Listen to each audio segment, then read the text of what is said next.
Welcome back to the Jupiter podcast. I'm your host, Tom Franklin, and today we have on Jim and Joe from Sqwatchers. They are a research team that started later in life, and they have some incredible evidence that we're gonna present today, and I'm looking forward to that. If you keep finding yourself coming back to the Jupiter, please do me a favor, like and subscribe to the channel on Facebook. What's the other one? I'm drawing a blank. But you can also go over to the MP3 section there and go into Spotify and like and subscribe to me over there, however that works. That way you can download me while you're going to work and all that.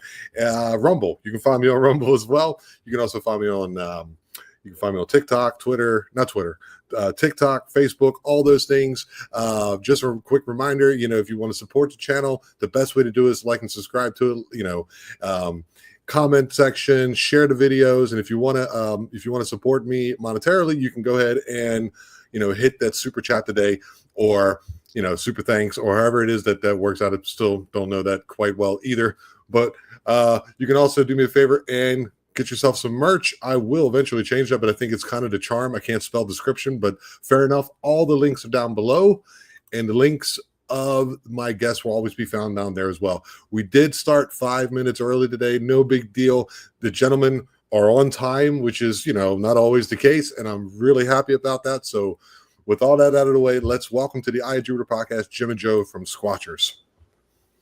Hey, thanks for having us. Yes. Hello. Hey, thanks for coming on, guys. So you guys are, you told me in the green room, you're in Southern Illinois. That's like I was telling you, that's a new one for me. Yeah, we're in the middle of the Shawnee National Forest here in Southern Illinois. It's 200,000 acres of Forest Service. Yeah, it's we're right the very southern part of Illinois, and actually, if you don't know, Illinois has been ranked as high as number 5 as for sightings, and wow, right here in this area. So you would think something more like along the lines of Oregon, Washington. They're ahead of us, but we're number 5. Yeah. Wow, that's incredible. Yeah. Okay, to introduce yourself, guys, tell me a little bit about yourselves and where we can find you. Okay. My name's Joe Jenkins. I'm 67 years old. I have lived down here since 1974. I've worked as in law enforcement for the last 40 years, and I'm pretty much semi-retired. I used to hear deputies tell stories and stuff, and just odd things. And I'm like, that's tales. They're making up tales. I'd hear it from somebody else. I started checking with them, and they started telling me the stories. Still didn't believe it at the time until we had our experience. And when we had our experience, that took us down the road. Mm-hmm. I can imagine. So how long have you guys doing this? I mean, okay, so you're retired. First of all, thank you so much for doing what you do, man, because I think especially nowadays with all the craziness going on in the world, that law enforcement, there's always going to be bad eggs. There's always going to be bad people, but most of the time you guys have a horrific job to do. And I just want to thank you I haven't been living in America for 20 years, but as a citizen of the United States, thank you so much for what you do, man. So my name is Jim Peters, and me and Joe have been friends since 2nd grade, believe it or not. And he moved down here, like he said, in 74. And to Southern Illinois, and I still lived in Central Illinois, and I'd come down on the weekends and stuff. And later in our 50s, we started to do this river-to-river trail, which is part of the American Discovery Trail, which goes across the whole United States. So we started just walking thought we'd go, let's go from the Ohio to the Mississippi, and it's all across woods. Now, I'll be honest with you, we never made it the whole way. But this got in the way. Yeah, because that's a good reason. Yes, it is. So we had an experience. I guess we could just jump right into that. We'll tell you how this started. Like, we were just backpacking, like we always did, and when you go in the woods, most of the time it's pretty comfortable, relaxing, it's enjoyable. And we found a spot that we really like to camp at, and it's up on top of a bluff. And when you're up on that bluff, you can see like into 3 different counties and across into Kentucky. So it's pretty high up, and you're seeing across all the trees and everything. And we were up there that night, and everything was going really pretty normal. Pretty normal. And we had taken a friend with us that time, and so we sleep in hammocks. So everybody has their own hammock, right? We're too old to sleep on the ground anymore. It's too hard on us. So we got hammocks, right? And they got the bug netting on them and everything. And so we set those all up and had a campfire. This was in October, and it was chilly that night. And we had a reflector hung up on the fire to kind of kick back some heat to us. And the friend of ours, he was standing out on the bluff. This was already dark, fire's going, and he's standing out on the edge of the bluff, just kind of standing there looking at stars, because it was just a wide open sky, and the stars were unbelievable because there's no light there, no city lights. Beautiful, yes. Yeah, and he starts yelling, "Come over this way, come over here." And I go over there, and I don't know, Joe didn't go for some reason. I don't know what you were doing, but he didn't go. I ran over there, and as I'm standing there on the bluff with our friend, there's a light coming at us, okay? And it's pretty good size light. At first, my first thought was it was a helicopter, because in the Shawnee National Forest, if people get lost, right, they'll send helicopters and they put the searchlights out and they're looking for people who are lost. And Joe used to do that a lot. He'd go for search for people when he was in charge of ESDA, so the emergency services thing. So that's what I thought. I thought it was a helicopter coming at us. But as it got closer, I realized there's no sound. There's no, you'd hear that thing coming, and there was no sound at all.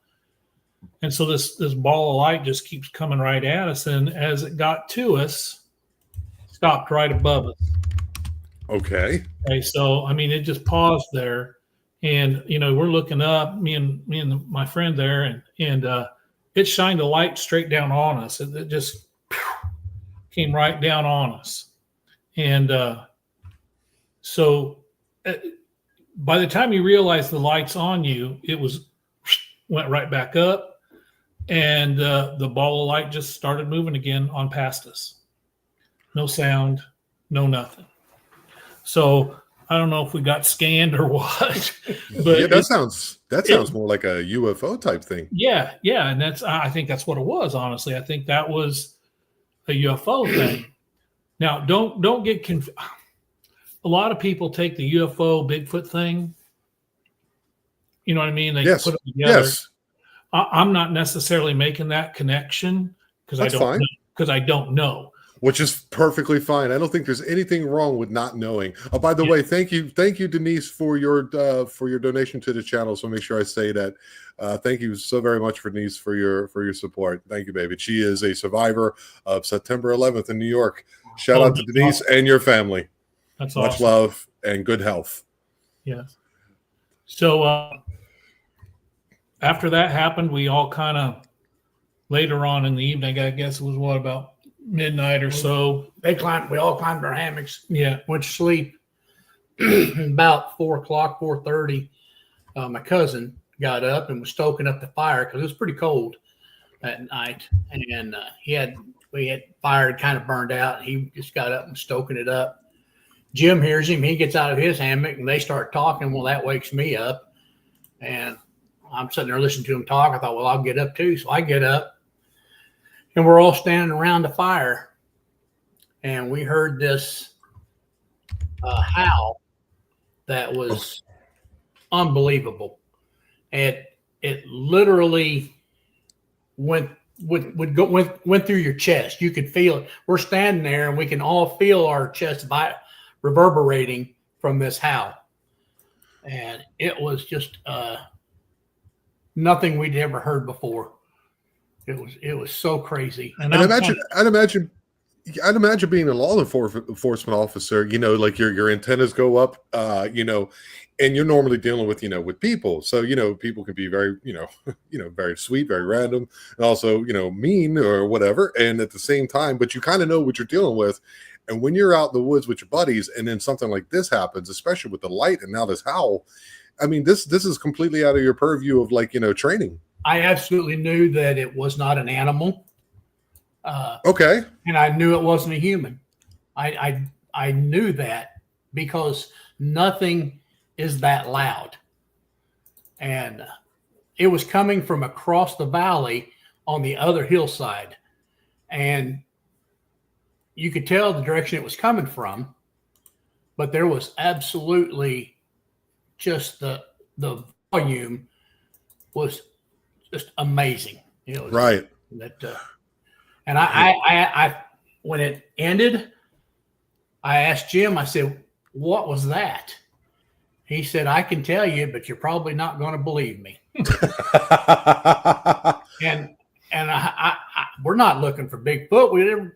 And I thought, I said, well, what was it? He said, "Well, I've heard that on TV." He said, "I think it was a Bigfoot."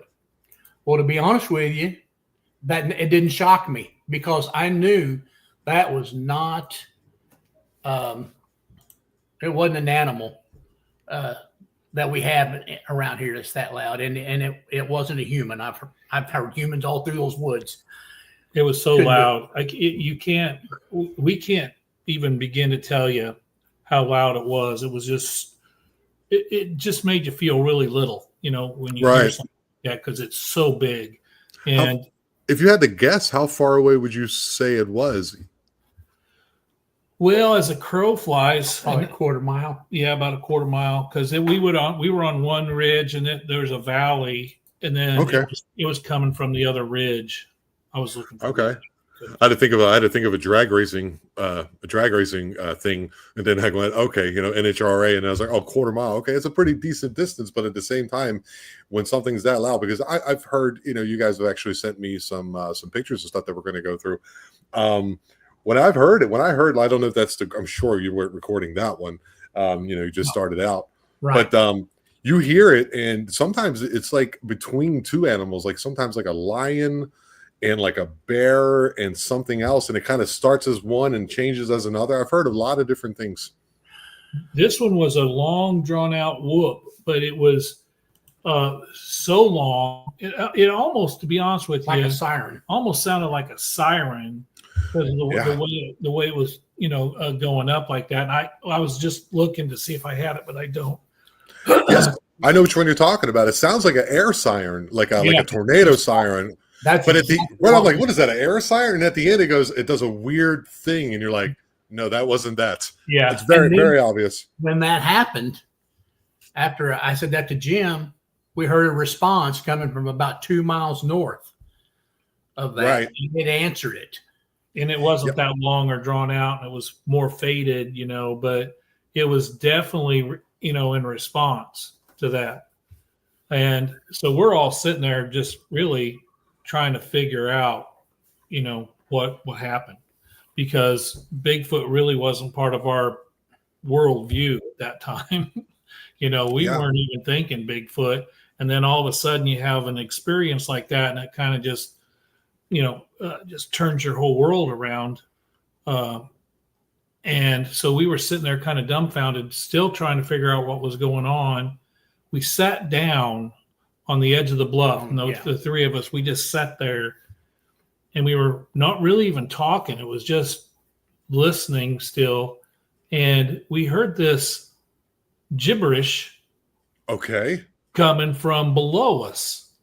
Now we were about 150 feet, 200 feet, a couple hundred feet up, 200 feet from the trail in the bottom of the valley, well above all the tree line. Yeah, and you couldn't see down in there, and it's dark anyway. So I mean, you got trees. You have to look through the trees, but you could hear this gibberish. You could hear this moving.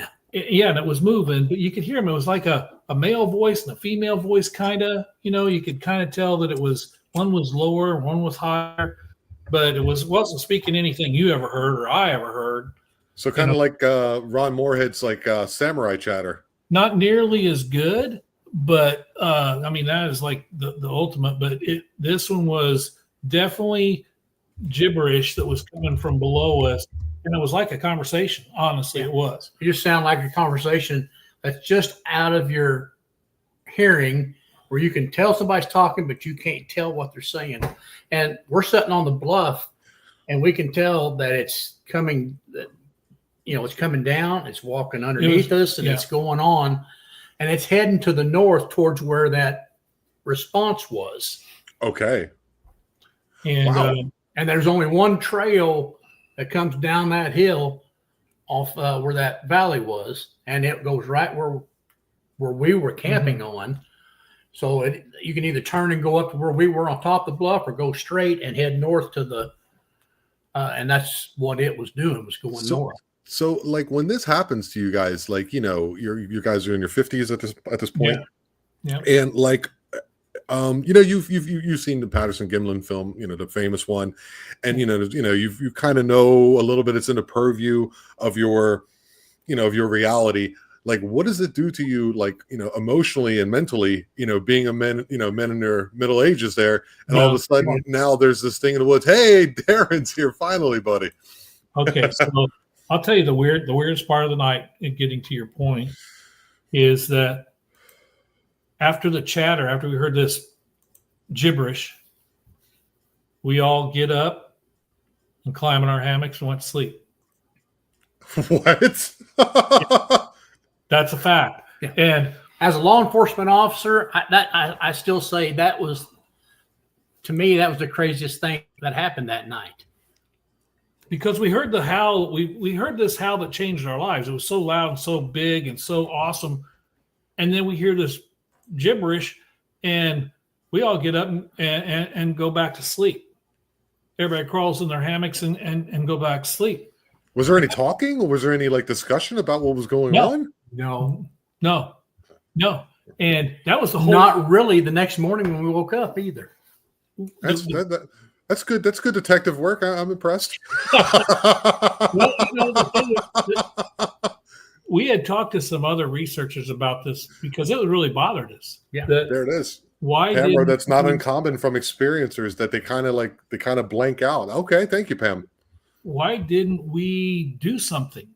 And the other researcher, he's pretty well known. He basically told us. He said, when you experience something like that for the first time, all your mind wants to do is get back to normal. It can't rationalize and process what you just went through, and your mind just wants to get back to normal. And I can imagine. And so crawling in and going back to sleep was getting back to normal, I guess. We didn't think of it that way at the time. I don't even know what we were thinking at the time. It was just so out there for us, but it did change our lives. I got to say that right now. So we're not the type of people that are going to just go home and then let that go. Right. Yeah, right. We started Bigfoot hadn't been in our mind at that time. Jim mentioned, I saw it on TV, and it made sense to me that was it, but we'd never heard chatter. We didn't know what chatter was. It wasn't until we started learning stuff off the internet and watching investigators and trying to get as much information we could that we realized. Then we took and pieced together what we'd been through that night on the bluff. Right. And so that was 12 years ago. And that stopped us from, we still hike, but now we do it for a different reason. We don't go as far because we got.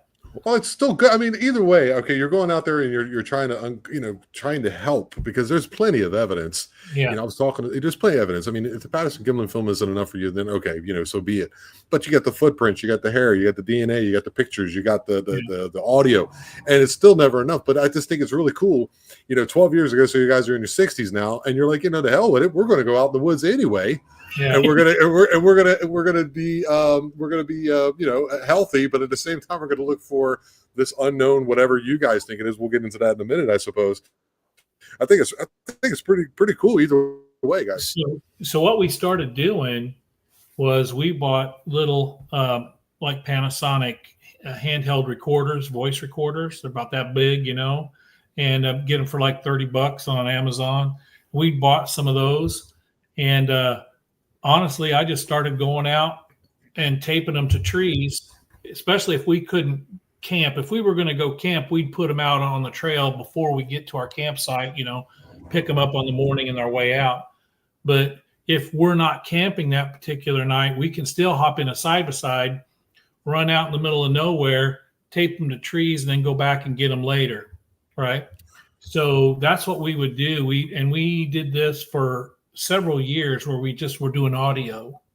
We weren't really doing any kind of looking at for structures or anything like that. We were just capturing audio, and we've caught, oh gosh, I bet you we have hundreds and hundreds of audio clips that are whoops, howls, grunts, thumps, knocks, tree clacks, whistles, you name it. Rock clacks. Rock clacks. Yeah, we've got just about everything. And then we have a whole category of stuff that you don't know what it is. I can't explain it. It's okay. We got one that we caught singing. Okay, that's new. Kind of like a singing thing going on out in the middle of nowhere. Singing chatter. I think we sent that to you. And so, yeah, if you can check that later, you can get it. But it's called Singing Chatter. And so we have Kevin Keeney from the Arizona 4. He's going to be on next week, guys. He's going to be on the live show. They have incredible encounters. So he's just saying he's been doing it for a number of years too. He's a Gulf War vet, and he goes to the Mogollon Rim in Arizona, and he has tons of action. He says just put it where you sleep if you want to get the spoken language. That's how they're getting it. Mm-hmm. Really? Yeah. Well, we've done that a few times, and that's kind of the thing. A lot of the times when we do our research, we don't necessarily go out and hoop and holler and do tree knocks and stuff like that. We found, at least in our area, it's best if we just kind of sit down, do our thing. We might cook some bacon and throw some bacon on a tree, but but for the most part, we want them to come to us, and they do. It seems like we have a lot of activity that comes in to us. Just be quiet, do your talking. We've had rocks thrown at us. I had one rock hit my chair. Yeah, there you go. Kevin says that. He says spot on, man, because he says that's the best. He says he feels the same way you guys do. A lot of people go out there and they'll whack a tree with a stick, or they'll hoop in the woods, or run the Sarah sounds or something. And he says it's not. He agrees with you guys. That's incredible. That's incredible. Yeah. So please. We found during all that time, we've narrowed down 3 sites in our area that we really do most of our stuff in. Well, that's where those 3 areas were where we had the most activity. Like right. When we put recorders out, it seemed like every time you put a recorder out, you'd get something, right? So those 3 areas always were active, and they've been active for the last 12 years and are still active today with audio type stuff and structures and prints and nests and everything and that sort of thing. So those areas have been very, very productive for us. And we just now recently started going out and doing investigations, other people calling us and saying, hey, come check this out. Okay. I've got some activity on my farm, and can you come look at it? So we're just this last year, so we've started that. And you do that here we go. And people can reach you through your email. This is your email. The Sqwatchers at email is the Sqwatcher, SQWATCHERS@gmail.com. Yeah. So if you're running into these things and you're in the Southern Illinois area, I imagine you probably spread out a little bit. You can contact these 2 gentlemen. They seem to be pretty good at what they do. It's but I also imagine, like a lot of people think that you're kind of you're kind of chosen, because there's hunters who go in the woods their whole lives and don't have things like these. You guys, please. We actually had a guy who's well known in the BFRO, said he's been 35 years. He's been an investigator, and he's never seen one. Now he's had experiences and stuff, but never visually seen one. We have what we believe is 4 photos of actual cryptids, and that we've gotten through the years. And that's the thing with us. this is all kind of blown up for us because we've just been two old guys out hiking, and we just started looking for what they said to look for. We started watching what they said to look for. We started listening to what they said to listen for, and we started picking that up. Still get to enjoy hiking and camping, but we've got so much evidence that this past year before last, nobody knew us. We had some BFRO people that had come into our place. They've camped with us. They've seen some of our stuff, and they're like, "You guys got something here." So we started kind of showing pictures and playing some of our sounds. And last year we were doing presentations. We've done presentations with Ron Moorhead, Scott Nelson, and Charlie Raymond, and Mount Vernon, and we've got to be there with them while they were doing theirs. We've got to do our presentations, and we've got enough stuff. I mean that let's, if you'd like to, Mr. Joe, if you'd like to go through. Okay, you sent a couple things. One of my, I got to be honest with you, it's one of my favorite pieces of Bigfoot evidence. It's the one in the cow field. Maybe you can go to the story about how that came to pass. Yeah, can we pop that up too? Yeah, sure. But maybe you can go through the story a little. I got it right here. All I got to do is pop it. What happened is I was working the sheriff's department, and I work in our county is less than 4,000 people, Hardin County. And it's just in the middle of Shawnee National Forest. So everything is back roads, gravel roads, and stuff like that. And I get a call on the radio from dispatch that said there's cows out. Okay, well, cows out on the road, I need to go out there before somebody runs over one. So I head the direction they tell me to. They tell me they've notified the owner. He's going to meet me out there. I get out there. I see 4 cows across the road outside of the pasture, and they're just kind of milling around in the road and kind of crossed it. I pulled my squad car up beside where the fence is broken down, and I get out and I start kind of hollering at them, go around them, trying to get them moving, and get them kind of directed back towards the pasture. And I got my car parked, so it's kind of, if the fence is here, my car is kind of parked this way, so I'm kind of heading them in. I get them in. I pull my squad car up there beside where the gates open are broken. I went and got some caution tape, put around it. And I just got in the car, and I'm sitting there, and I'm just sitting back looking out my window, my side window. And I count the cows. I don't know, there's 21, 20, something like that in the field. And that way, when the guy pulls up, I can say, hey, there was 4 out. You got 20 in here. I don't know if that's what you normally had, or is there more missing? Right. Just let him know. And because I never know when I'm going to get another call.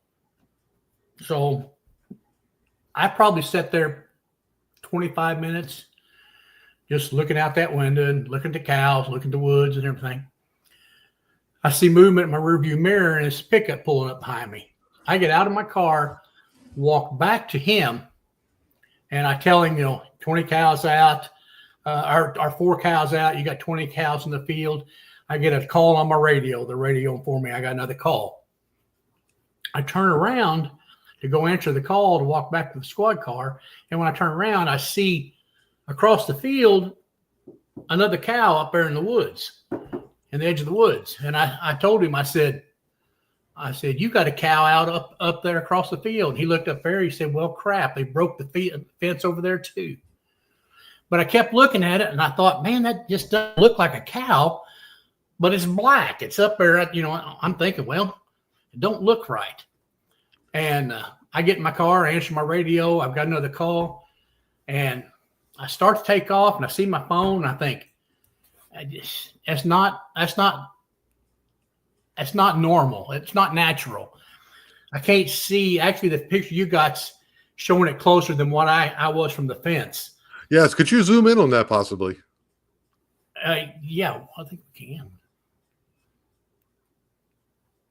You can pick up another picture that's bigger.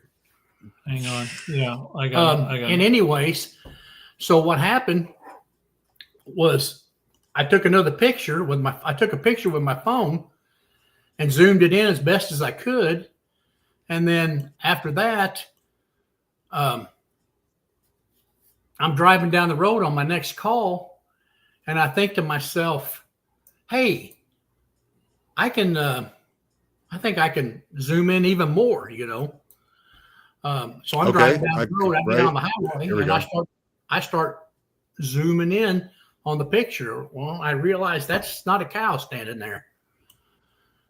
And as you can see, it to me, and I look at this picture, it looks like he's kind of sitting there. He's got his leaning on the log.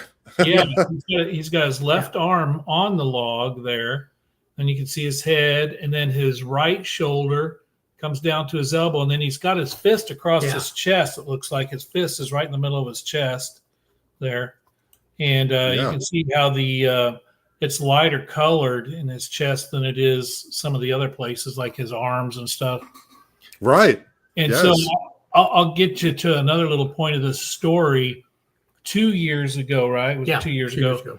We were at the Big Muddy Monster Festival, and we weren't presenting that year. We were just had a table and had our photographs out, and people were stopping and looking. And this lady comes up to the table, and she said, she's looking through our pictures, and then all of a sudden she just stopped on that picture. And she goes, who took that?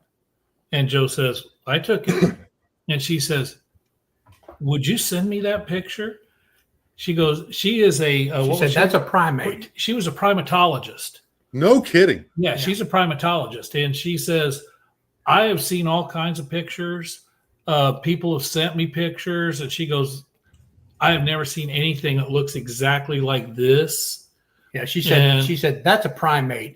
And she started pointing things out to us on it. About the chest being lighter for hair. And even she even went down into the belly part of him and the tufts on his shoulders. Yeah, how on the shoulder, you see how it kind of points upward. She said that's tufts, that hair tufts up on a primate. So she took that picture and she said, I'm going to give it to all my colleagues. I'm going to send it out. We said, great. And it's an impressive photo. It's one of the best. Seriously, I mean, if you guys over on the chat can tell me if you've seen, I mean, of course, there's a few better somewhere, but this is an impressive photo, Joe. I mean, wow. We thought we'd hear back from her. We didn't hear back from her. And then the following year, we were presenting. Big Muddy Monster Festival had us as presenters. So then we did the presentation and we talked about that particular photo. And after our presentation, she came up to us and she says, hey, how you doing? Yeah. And we were like, oh, hey, did you send the photo out? And she said, yeah. She said, I sent it to all my colleagues, right? With a caption that says, is this? She said, everyone. I said, how'd they answer? She said, everyone answered back with one word, gorilla. Jeez Louise, dude. There's no zoos around there. I mean, you guys are in the middle of a state forest. Yeah, no zoos. And I'm pretty sure there's no gorillas down in the Shawnee National Forest. So that was just really. One more time, guys. One more time, guys. Take a look at that. Just look at that. That is. Yeah. Thank you so much for allowing me to present your findings. This is okay. You guys put up so much on the screen. I'm going to have to go and kick that from the studio. Oh, right. No, not the guest. All right. How's that work? Edit name. No. Well, they're to stay up there until we're not used for them anymore. All right. I've never had so many photos and stuff there's more down at the bottom of the screen, guys, that I'm going to go through, and hopefully we can add the stories to them as well. Sure. I was also impressed. Not that you're trying to impress me. It's just impressive, of this we've photo. Been blessed. Well, it's an odd way of saying it, but sure, if you're really interested in this, which I am, amongst many people who've had, we got an amazing. Thank you, Pam. We've had a lot of, people come on. Darren Franks is on here. He's had an encounter that was with a gray one, an all gray one in Alabama, and sometimes you just don't get it. I mean, we had a Harley Owens on it. You might know who he is. He has a picture of one where he's kind of leaning out, but that picture there, it almost looks. It looks like you could be on a savannah in Africa somewhere, but the trees don't match. Yeah. It's wild. Crazy. Yeah, that's a crazy picture. Okay, let's talk about the one with the branch across this area. How did that one come about? Okay, so this was on property, and the private property backs up to Shawnee National Forest, and they've got some acreage there that connects to it. And I just happened to be outside at the time, and I was looking back there scanning the forest, and they had just had their woods cleared out. They had a guy with a skid steer and one of those attachments on the front that just grinds trees up into nothing, just. Oh, kind of like a brush hog, but on a skid steer. Yeah, and it just, but they can put it up on the top of the tree. That tree just gone in no time. And so they had their forest cleared out of all the underbrush and just left the mature trees. And I was looking out through there, and all of a sudden it was like I couldn't see through an area. I'm scanning along, and then I should be able to see a long ways through the woods there, and it was just blocked. And so as I was standing there, I thought, I'm going to take a picture here because it just was blocking my view so much that it was like I snapped this picture, and I'll describe this a little bit. The branch is going across his forehead. Right at the top of the branch, you can see where his head, the conical part of his head, goes up and down. Right. And then you can also see, I had to put my glasses on a minute. You can also see underneath there, you can almost see the right eye socket, the nose, the mouth, the chin. Absolutely. No hair on the face. There's no hair on this face. That's the rest of the body is covered in hair. And it's a blackish gray type hair, but there was no hair on the face at all. And he was just standing there, and I'm standing there, and we're kind of looking at each other, but nobody's moving. He was froze. I mean, just. This was in the day. This was about 3 p.m. This was 3 p.m. I mean, you might be able to see it better on. You might be able to see it better on this one. You see the branch right across the middle of the screen. Right across the middle of the screen, guys. You can see it looks like a face. Looking, it would be to its right, but to our left, kind of like. And you were also telling me that there's like a knoll right there, and it's standing in a. It's in a ditch. So you're seeing him from waist up. There's some leaf clutter there, right there at the forefront of the picture, and he's got you can see the lighter leaf color there in this picture, and then his his left arm is coming down over here into a hand that's almost right at the edge of the leaf clutter. And he's in a valley that's about 4.5 to 5 feet deep. So when we measured that branch going across his forehead, we measured from the branch to the bottom of the ditch, and it was 8 foot. Wow. So he's 8.5, 9 foot tall. Yeah. And we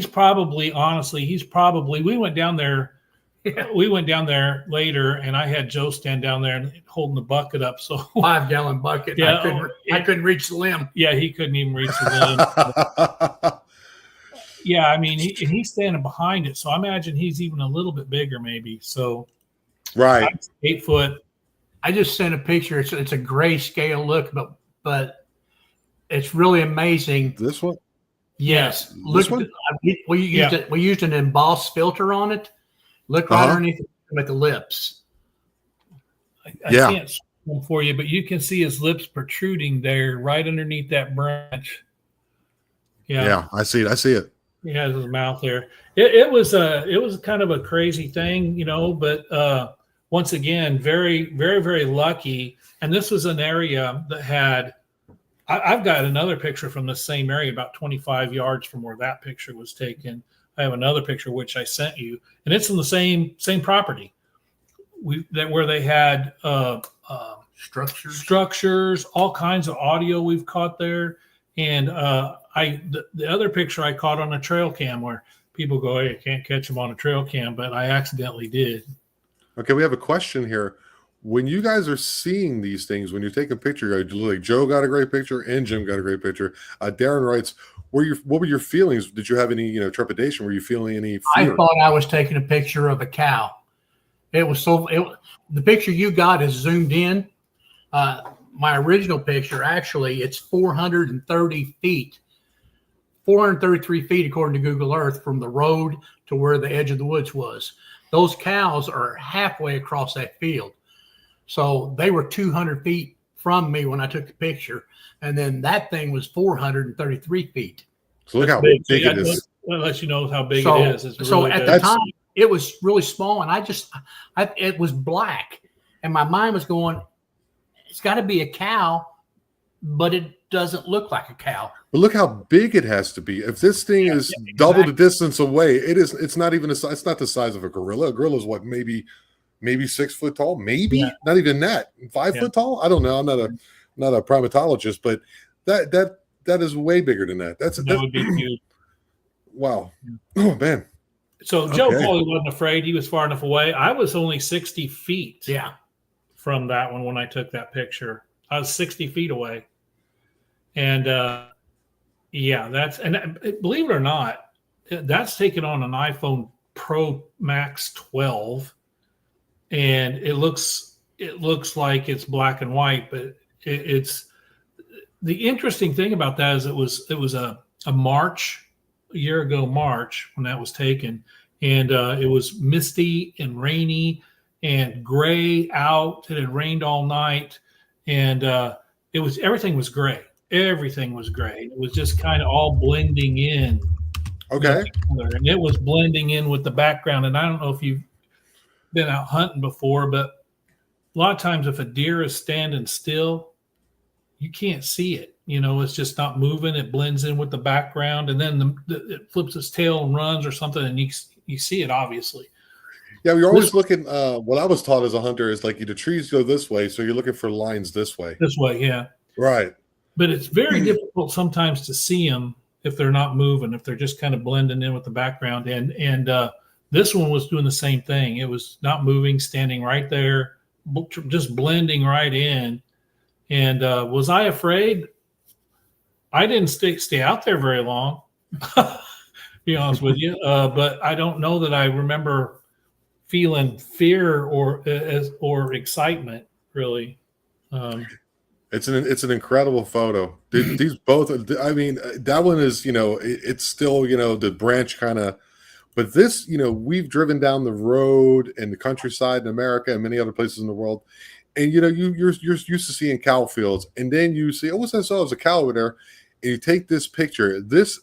I'm still wondering what you guys think on the side. Is this one of the best pieces of, I mean, both, of course, but this one it's just that the feeling of, actually driving, and you would, it's easier for people because people drive, of course, that would be like a little more connected to their psyche or their subconscious. Mm-hmm. And that to me is like where I see it, the clarity of it. Yes. The clarity of these photos are so rare. I agree, because a lot of people they get it's fuzzy, like that Mitch Hedberg joke where he says, there's a large out focus monster in the woods, which is extra scary.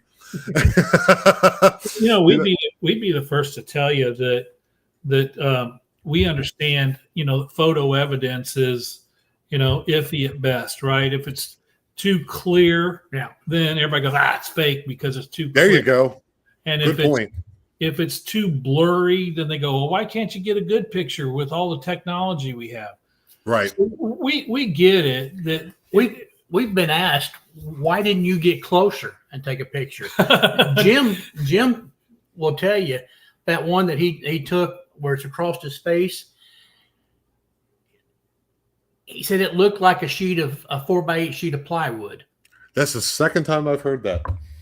Who else? Someone else told me that it looks like a 4x8 sheet. I think it was Tim Moorhead, whatever. I can't think it was the guy from Ohio. He said it looks like a 4 foot by 8 foot sheet of plywood running through the woods. Yeah, I mean, Jim's like, I wasn't getting any closer. I tried to get the best picture I could from where I was at. Yeah, I mean, that thing's 4 foot wide and it's 8 foot tall, and you don't want to get any closer. Yeah, we got people all the time that'll say, well, I don't know why you didn't get closer to it. Why didn't you? I'm 67 for a reason. because he doesn't go bluff charging Bigfoot. No. So okay, let's get into what is the most you've been doing this for 12 years now. Like, what is something that's happened that is put the hairs on the back of your neck when you're out in the woods looking for this? Well, that first howl was the one that really did it. We still, every time we hear that howl, we play it, we both get cold chills up and down our arms. And that's been from 12 years ago. For me, it's not that. For me, it's the time we had on the same bluff, as a matter of fact, on the same bluff where we heard Big Loud our first time. Yeah. We were up there on another time and just camping and everything. And we had got our hammocks all set up and it was still daylight. And all of a sudden we hear this sound that sounds like a battery powered drill, just a bzzz, bzzz type of thing. Right. And it's coming from the woods. So we're over here on the bluff setting up, and there's a trail then, and then the thick woods on the other side, and it's coming from the woods. So we hear this drill sound, and it just keeps happening. And there's nothing out there in this area at all to make that sound. And it's mechanical sounding as best I can explain it. So we thought, well, it's not stopping. Let's go over there. So we trek into the woods, and when we get right to the spot where it was coming from, it stopped, and it started up again about 25 or 30 feet from us over there. And I'm thinking, well, that's weird. Didn't we hear it right here? Yeah, we did. So we walk the 25, 30 feet over, and it stops again. And it starts another place. Kind of drawing us into the woods is what I'm thinking. And because it keeps stopping and then restarting. And so as we keep chasing this sound, we decide that we are going to split up. Let's just split up and go different directions, and maybe we can figure out, triangulate kind of where it's at. And bottom line is, it just kept going on and on, missing both of us. We could never get to where it was. Never pinpoint it. Never could pinpoint it. And then as fast as it started, it just stopped. And all of this happened after the light in the sky came over top of you? This was the same bluff, yes, but a different night. No, I mean, this whole thing began from the light. Yeah. Like the beginning of this journey later in your life about doing what you're doing with these pictures. Yeah. Hello, that's my lady. Hi, Sarah. She's at work. Shh. Yes, exactly. That's sorry. Yeah, sorry. We just popped in my so you get this light over your head, and then if I remember right, it was the same night, 4 in the morning, 3, 4 in the morning, something like this. You hear this howl, and ever since then you just keep going down, and you're right. And these pictures you're taking are not when you're actually doing the research. It's happening to you as you're doing your job, as you're helping somebody, as you're doing something in your daily, routine of life. And you get these two incredible, I'll show them one more time because there are people popping later. These two incredible photos, one that Joe took while he's out there doing his duties, and then one that Jim took. Yeah. This is, but from that point, it's like they're showing themselves to you. Just like, hey, we want you guys to see us. I tell you it's incredible. What I think it is, I don't drive down the road. I'm not looking at the tree lines. Ever since we've had our first experience, we're looking for what they say to look for. We're no matter what I'm doing. If I'm just out having fun with the grandkids, we found footprints with me and the grandkids walking down the woods.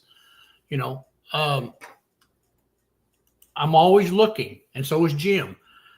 Whatever we're doing in life now, if we hear a crunch or we hear a pop, everything stops, and we try and figure out what that was. Where before, that's in the woods. You just something made a name. Oh, a tree limb broke. It would I think we're more in tune because we're just constantly got that on our mind. If we hear or see something odd, the old saying that says if you just happen to buy a yellow Volkswagen and you're driving down the road, now you see everybody having a yellow Volkswagen. That is so true.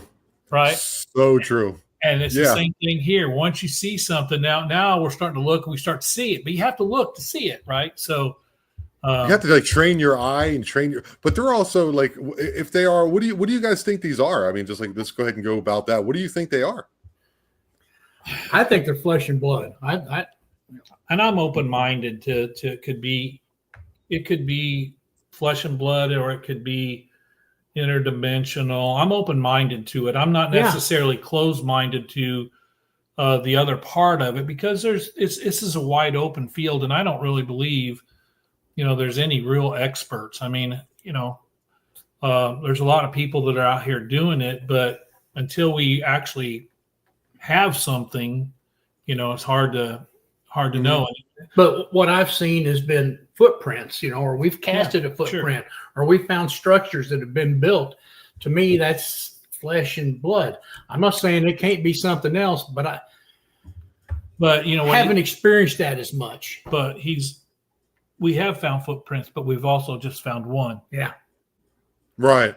What happened to the other ones? How can you just find one print? Right. There's also situations where someone will be following one into following footprints into a field or a meadow or something like that, and it just disappears. Stops. Yeah, it just stops. That's exactly. How does that work? That's exactly. So right. This is where I'm more. Everyone has their opinion, but that's where I am too. It's like, it's definitely something where it's physical. It manifests. It can move stuff. It can howl. It can. The drilling noise, who knows what the hell that is, but they're doing things that are physical. But then you do things like what's with the footprints disappearing? What's with the please. We've definitely come across that. We found just one perfect, fantastic footprint, just one.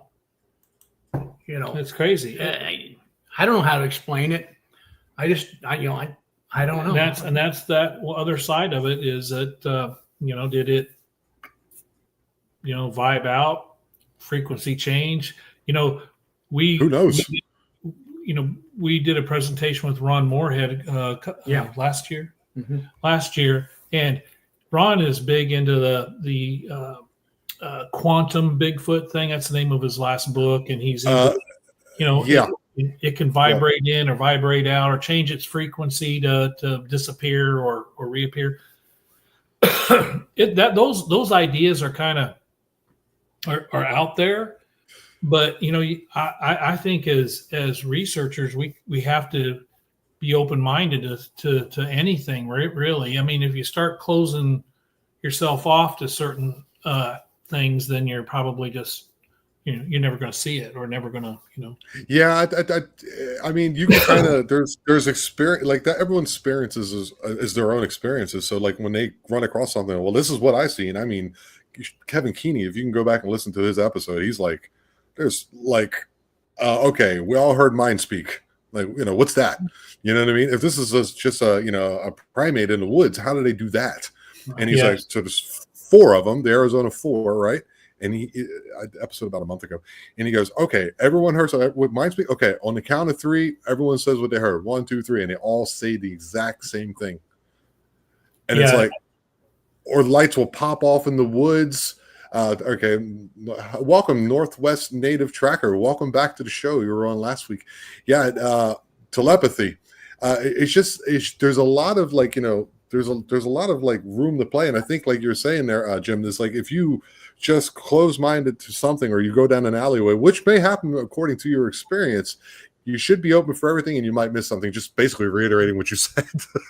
Yeah, I mean that's the way I look at it. I try to keep an open mind about it because, and you were right. Going back to what you said earlier, I'm almost convinced that in our experiences, they're finding us. We're not necessarily doing anything different. When we go camping, we're quiet, and they come in, or they allow us to see them. You know what I mean? That sounds odd, but I think that's kind of what's happening and why we've got 4 different pictures. Can you show the thermal one?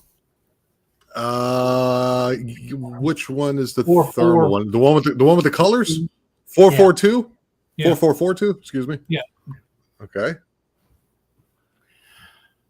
that I took with a Leopold thermal, and that was what we call Site 1, and that's where we had the single footprint. We casted a footprint from that area. Found a nest there. We found a nest. A big nest. Yeah. And so we were looking at this area, and I went out one night and I was in a golf cart and I was riding along the road looking down in the edge of the woods. Just nice night, and it was a little cool, but I just went out and just kind of run along the edge of the woods. I had a headlamp on, and something caught up the corner of my eye, and it was his two eyes, and I turned my headlamp towards the woods down there, and the eyes just, man, they lit up. They were huge, just like flashlights. And if I turned my headlamp off of it, you could still see them. They were self-illuminating. But boy, when you got light around them, man, they really were bright. And they're looking at me. I stop the golf cart. I get off the golf cart. Camera. I'm trying to take a picture of it. I can't get a picture of it. Okay. And I'm thinking to myself, these eyes are like 4 foot off the ground.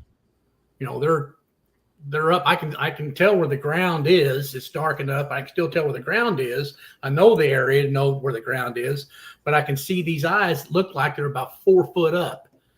And I'm thinking to myself, again, I'm thinking, well, that's got to be a cougar. It's just sitting there on its haunches, and that big of eyes.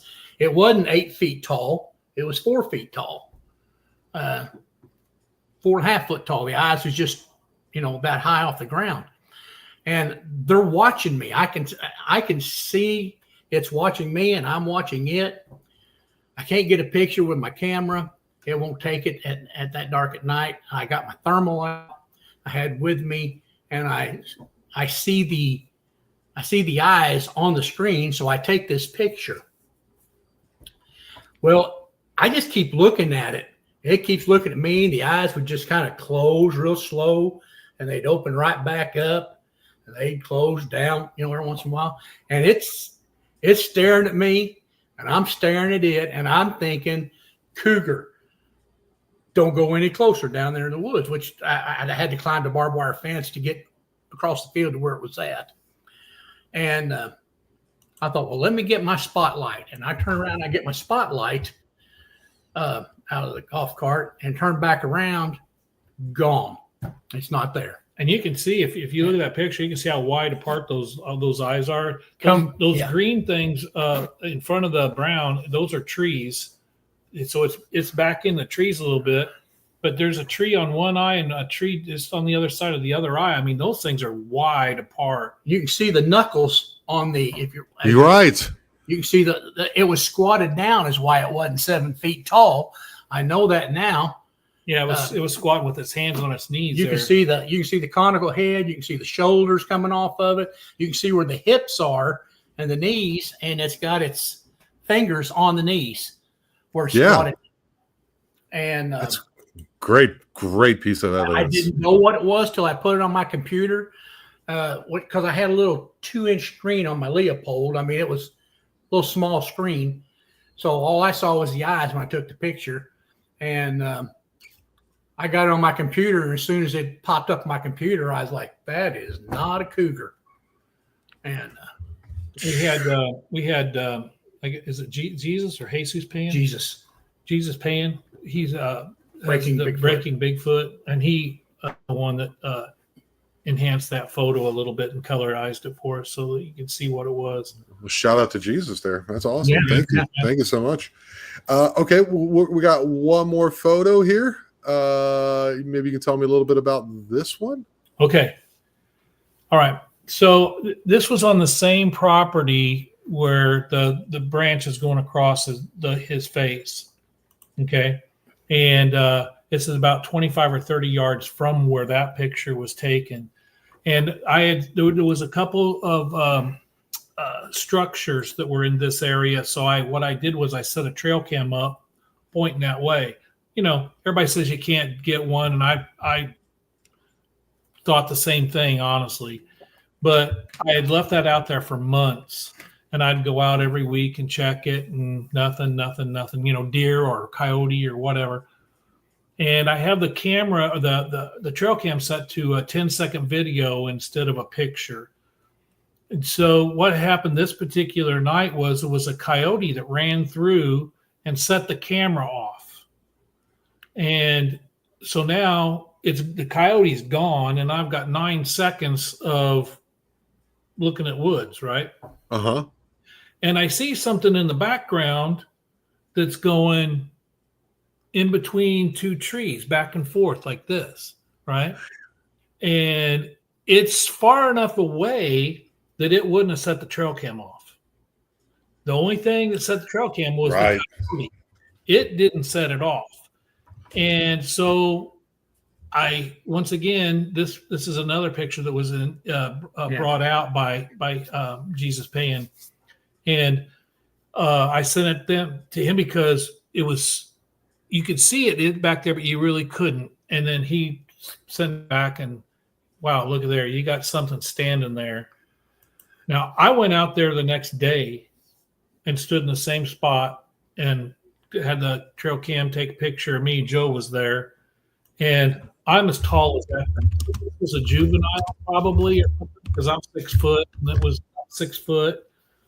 And it's hard to see on this particular picture because I don't have a zoomed in one, but you can actually see there's hair that's blowing off his chin and face that's blowing.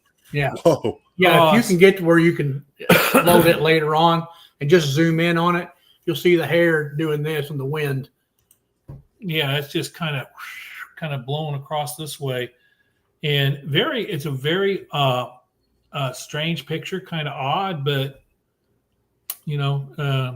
it's incredible. Yeah. You also guys sent me a picture that we don't have up. Is that one of you gentlemen or friend, I'm not quite sure, were standing there to give a perspective of how tall this is.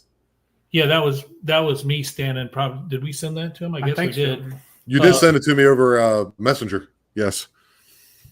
So yeah, so I stood there in the same spot, and I was as tall as it was. So I mean, it wasn't. It was either a small cryptid of some sort, or it was a juvenile or something. But I don't know if it was looking for chasing the coyote or what. But like I said, the coyote set it off, and then it took that picture. By the way, this was in February. Yeah. At about 11:30 at night, and it was about 32 degrees according to the trail cam. So wow. We had a Northwest native tracker on this photo. He calls, I guess I've loved him to actually talk to this person. They call it a skookum. Skookum are friendly sabe or sabi Bigfoot that are natives use to trade with. Cinnamon body hair, up to 12-foot tall males, average females average 10 foot, very human-like, gray skin, and have eye whites. Interesting. Please come on and contact me. I wrote you my email. Let's talk. I mean, this is probably I'd imagine a native, so it's probably a Native American, and I would love to hear that that point of view, because you can go back through all the different tribes of America at the time, and they all have something that points to these creatures. Gentlemen, what is it that you're planning to do with your research, other than like just trying to we're trying to bring some of these things, because this evidence is incredible, and you guys are very good at what you do, at least speaking wise. You made it very easy for me. You guys did all the heavy lifting. I appreciate it I mean, that's not a sleight of hand, thing that I'm doing.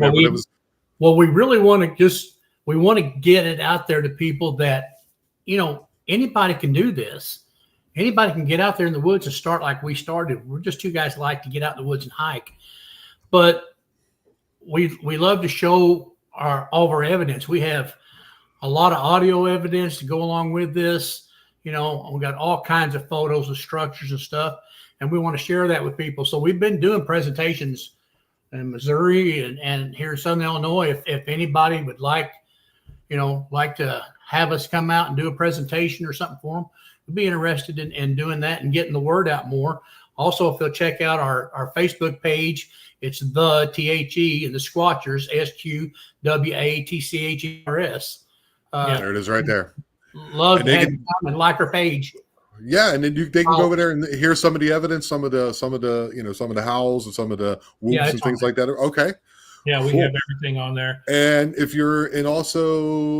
people are having issues with this on their property and they're in that area, they can contact you via email, correct? Yeah, email or through the Facebook page. Yeah, we just started that this year, and we've already got about 3 or 4 people that we're doing investigations for. So it's really kind of it's been kind of interesting. We're heading out this Sunday. Yeah. Fantastic. Well, I appreciate you guys very much for coming on the show. Right up after this, right up after this, guys, is the Magical Journey podcast. He's on in about 25 minutes. Native Tracker, contact me. And Jim and Joe, thank you so much for being so kind to actually share this with me as well as my audience. We were up to about, I think at a certain point, about 25 viewers at one point. So that was pretty cool. Live viewers. And it'll probably get up around, I don't know, 250, something like that. So that'd be cool. Awesome. Yeah. So, and I really appreciate it. You guys have been very cordial, and it was fantastic. Thank you. We really appreciate you having us. Enjoyed it. All right. So remember, guys, catch me every Friday on the live. Next week, we're going to have on Kevin Keeney from the Arizona 4. And after that, we're going to have Karen Wilkinson, one of the two.